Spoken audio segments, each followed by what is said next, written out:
Our kids are natural scientists, as all kiddos are, and we're also super blessed to have an incredible PTA.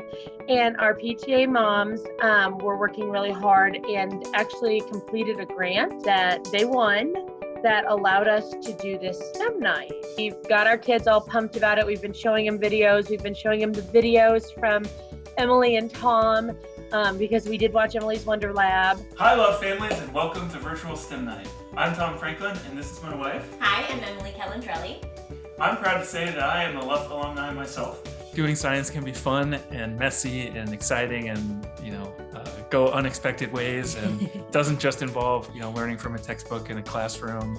Hi, guys. Okay, like the universe's best kept secret that this stuff is actually really fun.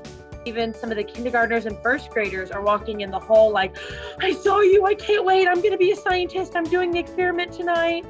Hopefully by programs like this, I think they can get a taste for, trying a lot of different things, trying, them in unique ways so they can really find something that sparks their interest and they'll be passionate about.